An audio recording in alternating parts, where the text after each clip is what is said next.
அனைவருக்கும் வணக்கம். இதுல பாத்தீங்கன்னா ஸ்லீவோட லென்த் ஒவ்வொருத்தருக்கும் கை ஒரு 3 இன்ச் இருந்தா போதும், 3.5 inch, 4 inch, 6 inch, 8 inch, 12 inch, elbow வரைக்கும் வைக்கிறது, ஃபுல் ஸ்லீவ் வைக்கிறது, இல்லைன்னா முக்கா கைக்கு வைக்கிறது. இது மாதிரி ஸ்லீவ்ல மட்டுமே பாத்தீங்கன்னா உங்களுக்கு பெரிய சிக்கல் பிடிச்சது என்னன்னு பாத்தீங்கன்னா இதனுடைய லென்த் தான். ஏன்னா இந்த லென்த் அட்ஜஸ்ட்மெண்ட்டுக்கு தகுந்த மாதிரியே ஆர்ம் ஹோல்ல நாம சில மாற்றங்களை செய்ய வேண்டியது வரும். ஏன்னா எல்லா இறக்க கைக்கும் ஒரே மாதிரி ஆர்ம் ஹோல் செட் ஆகாது. ஏன்னா இந்த இந்த இடத்துல மசில் இருக்கிற இந்த இடத்துல எட்ஜ் வரைக்கும் உங்களுக்கு மடிப்பினுடைய அந்த மடிப்பு இருக்கிற வரைக்கும் கையினுடைய அளவுக்கு ஆர்ம் ஹோலினுடைய அமைப்பு ஒரு மாதிரி தான் இருக்கும். அதனுடைய கட்டிங் வேற மாதிரி தான் இருக்கும். அதுக்கப்புறம் உங்களுக்கு எல்போ தாண்ட ஆரம்பிச்சிருச்சு அப்படின்னா இந்த வெளிப்பகுதியை துணி மடங்கி இழுக்க ஆரம்பிக்கும். அப்ப இந்த இடத்துல உங்களுக்கு பிளவுஸ்ல அந்த துணி தேவைப்படும். அதை இழுக்காத அளவுக்கு நம்ம ஆர்ம் ஹோல்ல அந்த குடஞ்சி கட் பண்றதுனா சில விஷயங்கள்லாம் மாற்றங்கள்லாம் ஏற்படுத்தணும். அது ஒல்லியா இருக்கிறவங்களுக்கு ஒரு மாதிரி இருக்கும். உடம்பு அதிகமா குண்டா இருக்கிறவங்களுக்கு அதனுடைய அமைப்பு எல்போ தாண்டி போகும்போது அதனுடைய அமைப்பு லூஸ் கொடுக்குற மாதிரி ஆர்ம் ஹோல் கட் பண்ண வேண்டியது வரும். அது மாதிரி எல்லாத்துக்கும் ஒரே மாதிரி ஆர்ம் ஹோலோ ஒரே மாதிரி கை லென்த்தோ வராது. நம்ம கிட்ட வர கஸ்டமர்ஸ் எல்லாருமே பாத்தீங்கன்னா ஸ்லீவ் லென்த் ஒரு மிகப்பெரிய விஷயமா பண்ணுவாங்க. சும்மா ஒரு இவ்வளோண்டு கை காமிச்சிட்டு எனக்கு சும்மா கொஞ்சமா மட்டும் இறக்க வைங்கம்பாங்க. நம்ம அதை கொஞ்சமா வைக்கிறத அரை இன்ச்சு நீங்க வச்சுட்டீங்க, ஒரு இன்ச்சு வச்சுட்டீங்க அப்படிங்கிற மாதிரி ஃபீல் பண்ணுவாங்க. நாம வச்சிருக்கிற அளவு சும்மா கொஞ்சம் வைக்கிற மாதிரி தான் இருக்கும். அவங்களுக்கு அது அதிகமா தெரியும். இல்லாட்டினா அவங்க அதிகமா எதிர்பார்த்திருப்பாங்க. அவங்க காட்டுறது கொஞ்சமா கட்டியிருப்பாங்க.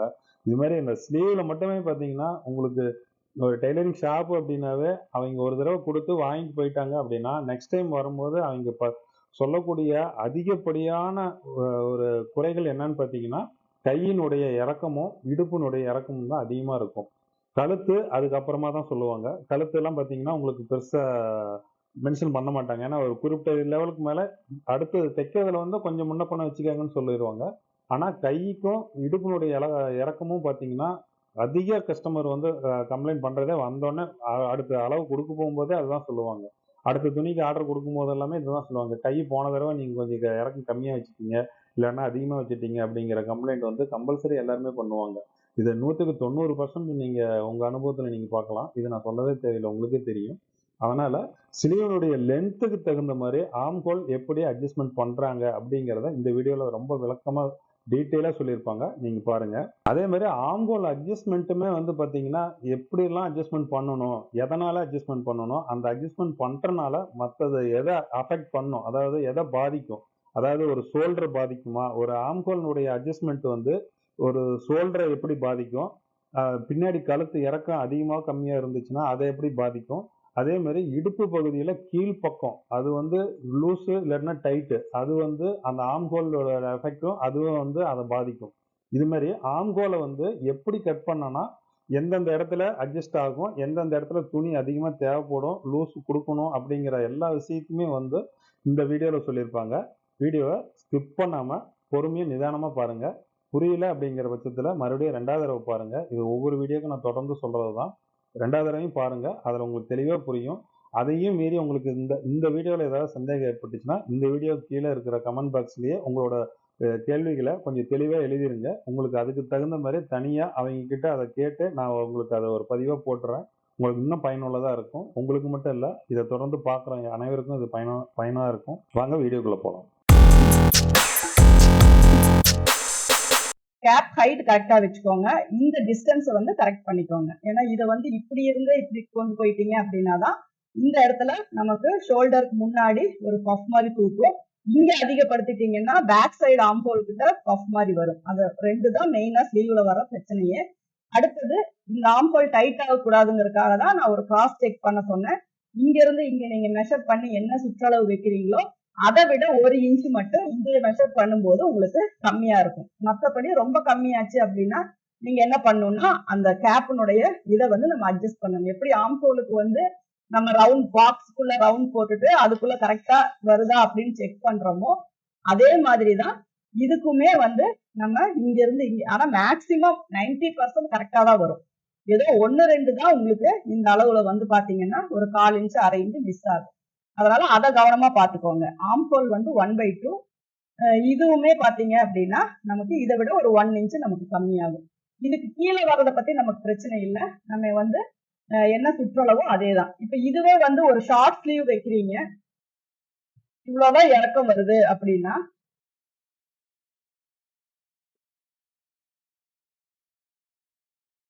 இவ்வளவுதான் லென்த்தே வருது ஸ்லீவ் லென்த் அப்படின்னா உங்களுக்கு என்ன ஆகும்னா இந்த அண்டர் ஆர்ம் வந்து இங்க 1/2 இன்ச் ஸ்டிச்சிங் போயிடும். இதுல போகும்போது ரொம்ப கம்மியா இருக்கும். அந்த மாதிரி இருக்கும்போது நீங்க என்ன பண்ணணும்னா ஒரு 1/2 இன்ச் நீங்க அதிகப்படுத்திட்டு இந்த லைனை வந்து இப்படி போட்டுக்கணும்.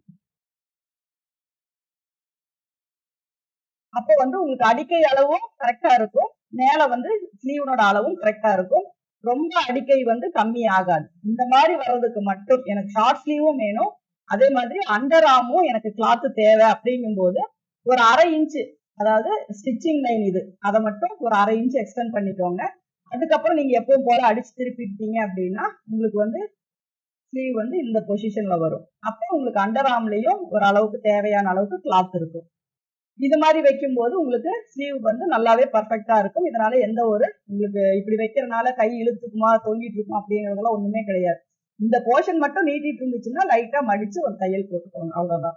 இந்த மாதிரி போடும்போது உங்களுக்கு அண்டர் ஆர்முக்கும் கிளாத் கிடைச்சிடும். ஷார்ட் ஸ்லீவ் எவ்வளவு வேணும்னாலும் நம்ம ஷார்ட்டா வேணும்னாலும் போட்டுக்கலாம். இல்ல நம்ம இங்க ஷார்ட் பண்ண இங்க ரொம்ப குறைஞ்சிருது அப்படிங்கறதுனாலதான் இந்த மாதிரி நம்ம கொஞ்சம் கீழே இறக்குறோம். இந்த மாதிரி வேணும்னாலும் நீங்க ஸ்லீவ் போட்டுக்கலாம். லென்த் ஸ்லீவ்னா இப்படி போடலாம், ஷார்ட் ஸ்லீவ்னா இப்படி போடலாம். நார்மல் அப்படின்னா உங்களுக்கு தெரியும் இது எந்த அளவுக்கு லென்த் வருதோ அந்த அளவுக்கு நம்ம வந்து அட்ஜஸ்ட் பண்ணிக்கலாம். இப்ப இந்த மாதிரி போடும்போது நமக்கு நம்ம விருப்பப்பட்ட லென்த்துக்கு நம்ம ஸ்லீவ் போடலாம். ப்ரொசீஜர் மிடில் ஸ்லீவ் வந்து இங்க ஆர்ம்ஸ் வந்து கம்மியா இருக்கும், இங்க அதிகமா இருக்கும், இங்க அதிகமா இருக்கும்.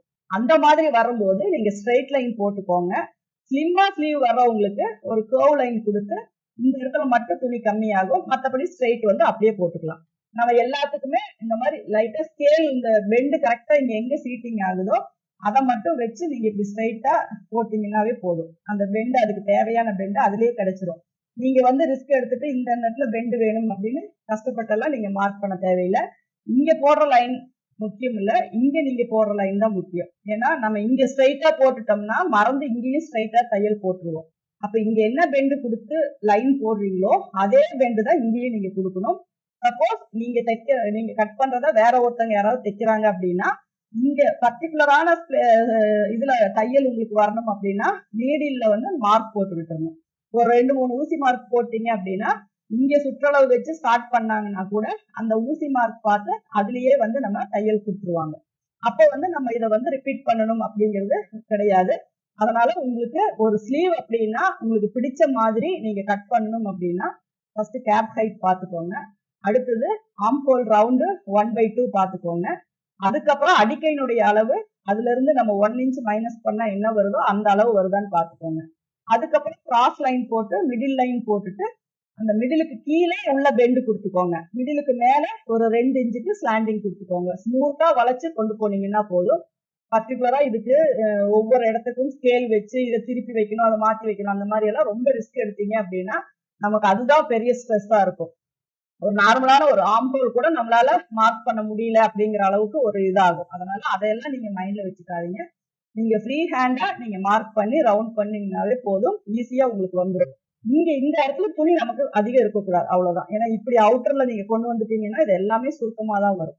அதனால நமக்கு தேவை இங்க இருக்க லைனு, இங்க இருக்க கிராஸ் லைன், இந்த இதுல வந்து நம்ம கட்டிங் போட்டா போய், ஏன்னா இந்த லைன் எல்லாம் போடுறதே நம்ம அதிகம் தான். நமக்கு கேப் ஹைட் மட்டும் தெரிஞ்சாவே நம்ம போட்டுக்கலாம். இருந்தாலும் ஒரு லெவல் தெரியணும், இதுதான் லிமிட், இந்த அளவுக்கு மேல போகக்கூடாது அப்படிங்கிறது உங்களுக்கு தெரியணுங்கிறதுக்காக தான் இந்த அளவுக்கு நான் ஒரு கால்குலேஷன் உங்களுக்கு சொல்லி கொடுக்குறேன்.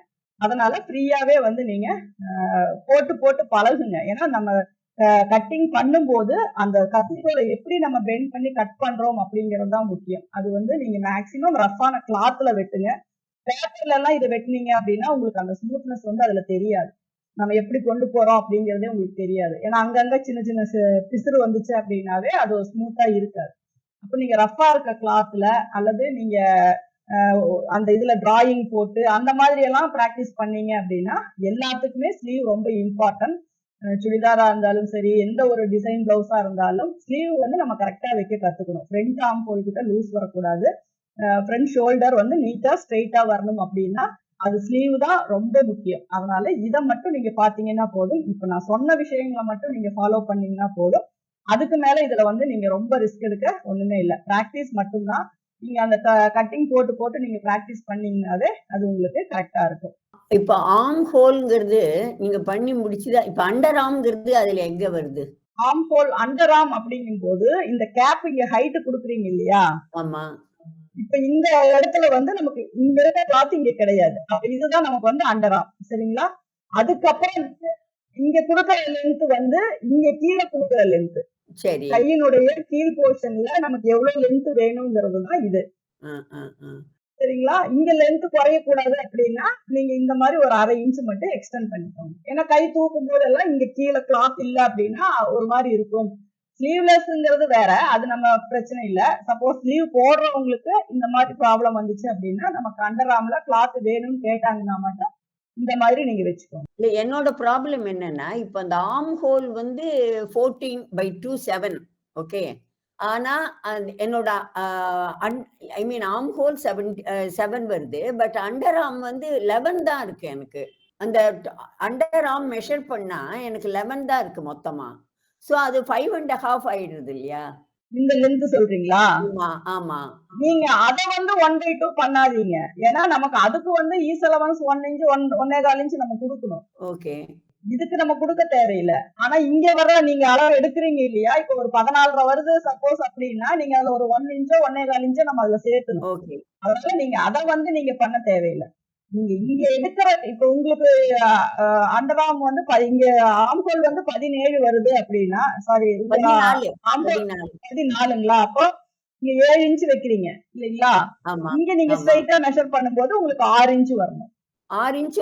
ஆனா என்னோட ஒரிஜினலா நான் டேப் வச்சு பண்ற போது 11 தான் இருக்கு. பரவாயில்ல இல்லையா? 1 இன்ச் நமக்கு சேர்த்தி தான் நமக்கு வந்து டைரக்டா எடுக்கிற மெஷர்மெண்ட்டை விட ஈஸ் அலவன்ஸ் வந்து இங்க சேர்த்துற மாதிரி வருங்க. Okay, okay, okay.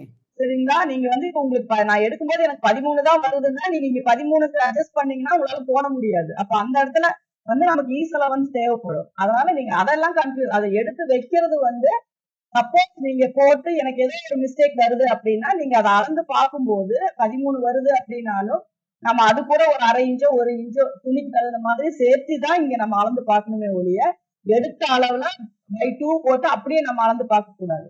கூடாது. Okay, thank you. அதனால நீங்க பாடி மெஷர்மெண்ட்ல அது வந்து ஒரு கிராஸ் செக் பண்றதுக்கு சப்போஸ் எனக்கு வந்துட்டு ஆர்ம் ஹோலை விடவே இங்க அடிக்கை அளவு பெருசா இருக்கு அப்படின்னா நீங்க என்ன பண்ணணும்னா இந்த இதை வச்சு பார்த்துட்டு நீங்க வந்து அதுக்கு தகுந்த மாதிரி நார்மலான பாடிக்கு 90% எந்த ஒரு இதுவுமே வராதுங்க. ஏதோ 1-2 டிஃப்ரெண்டா இருக்கிறோம் ஸ்லீவுக்கு மட்டும்தான் அந்த மாதிரி வரும். சரிங்களா? ஏன்னா இப்ப ஒரு ஜென்ஸ் பாடி அப்படின்னா அவங்களுக்கு ஆர்ம் ஹோல் ரவுண்டை விடவே இந்த ஆர்ம் வந்து பெருசா வரும்.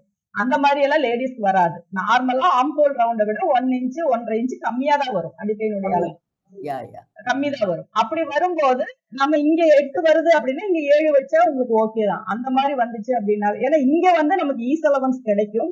இங்க நம்ம தைக்கிறத பொறுத்துதான். சப்போஸ் இங்க ஈஸ் அலவன்ஸ் கிடைக்காம கூட போகலாம். அப்ப நமக்கு வந்து இப்ப எனக்கு கை 14 தான் வருது அப்படின்னா இங்க ஒரு 15 வந்து 14 வருது அப்படின்னாவே அது கரெக்டா தான் இருக்கும். அந்த அளவை விட அதிகமா வரணும், குறைஞ்சிடக்கூடாது. அவ்வளவுதான். தேங்க்யூ. இதுல வேற ஏதாச்சும் டவுட் இருக்குங்களா? ஆம்கோல் முன்பக்கம் பின்பக்கம் வெட்டேக்கல்ல அடிக்கை வந்து 5 அங்குலம் வருது. அப்படி வருமா? வருங்க. அப்ப அப்படின்னா நாங்க இப்ப இத வந்து உங்களுக்கு செஸ்ட் ரவுண்ட் வந்து ஒரு 50 வருது அப்படின்னா 43 43ன்னா 4.5 வச்சுக்கோங்க. 4.5 வச்சு போடுங்க. அடிக்கை வந்து 4.5 வச்சு அளந்து போட்டா 4.5 வச்சு போடுங்க. ஏன்னா 4.3 வருது. நீங்க என்ன பண்றீங்கன்னா 4.5 வச்சு போடுங்க. அப்ப அந்த ஆம்கோல் ரவுண்ட் நீங்க செக் பண்ணும்போது இது கொஞ்சம் லூசா வருது அப்படின்னா நீங்க கொஞ்சம் அட்ஜஸ்ட் பண்ணிக்கோங்க, குறைச்சுக்கோங்க, இல்லாட்டினா அதிகப்படுத்திக்கோங்க. அந்த மாதிரி பண்ணிக்கோங்க. Okay madam. Okay, thank you madam. சொல்லுங்க. ஃப்ரண்ட் வந்து நம்ம ஹேண்டில் எடுக்கும்போது ஆம்கோல் எடுக்கும்போது அந்த மார்க் சென்டர் மார்க்ல அப்புறம் தான் அந்த வளைவை கொண்டுட்டு போகணுங்களா? அப்ப மேல இருந்து நம்ம லைட்டா கிராஸ் பண்ணி கொண்டு போக தேவையில்லைங்களா? நீங்க நமக்கு வந்து நான் இங்க ஒரு 2 இன்ச் சொன்னேன், இங்க 1 இன்ச் மார்க் பண்ணிக்கோங்க. இந்த 2 இன்ச்ல இருந்து பேக் ஆம்கோல் ஷேப் கொண்டு போயிருங்க. ஃப்ரண்ட் ஆம்கோல் இந்த 1ல இருந்து ஷேப் கொண்டு போயிருங்க. அந்த 1ல இருந்து லைட்டா கொண்டுட்டு போய் அந்த சென்டர் மார்க். ஆனா இங்க மேல இருந்தே வரக்கூடாதுங்க. ஓகே. சரிங்களா? Okay madam. இங்க இருந்து வரக்கூடாது. ரைட்டா இங்க இதுக்கு டிஸ்டன்ஸ் வந்து ஒரு 1 இன்ச்சாவது வரணும். ஏன்னா நமக்கு வந்து ஆர்ம் ஹோல் வந்து பாயிண்ட் கிடையாது, இப்படி வி ஷேப்ல வராது, ஓகே இப்படி ரவுண்ட் ஷேப்ல தான் வரும். ஓகே அப்ப எதுவுமே ஸ்லீவை பொறுத்த வரைக்கும் சடனா டேர்ன் பண்றது, சடனா கிராஸ் பண்றதெல்லாம் பண்ணாம எதுவா இருந்தாலும் நமக்கு இந்த ஷேப் மாதிரி தான் நம்ம கொண்டு போகணும். ஓகே அப்போ இங்க 2 இன்ச் நீங்க மார்க் பண்றீங்க, சப்போஸ் எனக்கு ஆர்ம் ஹோல் ரவுண்ட் வந்து 20 வருது அப்படின்னா நீங்களாவே இந்த 2 இன்ச்சுங்கிறது ஒரு 2.5 இன்ச்சியா நீங்க எடுத்துக்கலாம். ஏன்னா அவங்களுக்கு இந்த 2 இன்ச்சு வைக்கும் போது இங்க கேப் மாதிரி ஆயிடும். Okay madam. கையினுடைய சுற்றளவுக்கு தகுந்த மாதிரி இந்த உயரத்தை வந்து நீங்க அட்ஜஸ்ட் பண்ணிக்கலாம். அட்ஜஸ்ட் பண்ணிட்டு அந்த ஷேப்ல அந்த நம்ம இங்க ஆர்ம் ஹோலுக்கு வைக்கிற ஹைட்டுக்கு கீழே இங்க இது வரைக்கும் நம்ம கொண்டு வரோம் இல்லைங்களா, இந்த மிட் பாயிண்ட் வரைக்கும் நம்ம இது வந்து ஸ்ட்ரைட்டா தான் கொண்டு வரோம். ஆமாம். அப்போ நம்ம என்ன பண்றோம்னா, நான் சொன்னது இப்ப 2 இன்ச் இங்க வருது, இதுல இருந்து ஸ்மூத் கர்வ் கொண்டு வரோம். சப்போஸ் உங்களுக்கு வந்துட்டு கை பெருசா இருக்கு அப்படிங்கிறவங்களுக்கு இந்த மிட் பாயிண்ட் வரைக்குமே, மிட் பாயிண்ட் அது வரைக்குமே கொண்டு வர வேண்டாம், ஒரு 3, 3.5 அந்த அளவுக்கு கை பெருசா இருக்கும்போது நம்ம அந்த கர்வ் வந்து ஸ்மூத் பண்ணலாம். நார்மலா 2 இன்ச் வச்சுக்கிட்டீங்கன்னா ஓகே. சப்போஸ் ரொம்ப நமக்கு பார்க்கவே அந்த பிளவுஸ் வந்து பெரிய பிளவுஸா இருக்கு அப்படின்னா 2.5, 3 வரைக்கும் நீங்க இந்த ஹைட்டை கொடுத்துட்டு அதுல வந்து கொண்டு வரலாம்.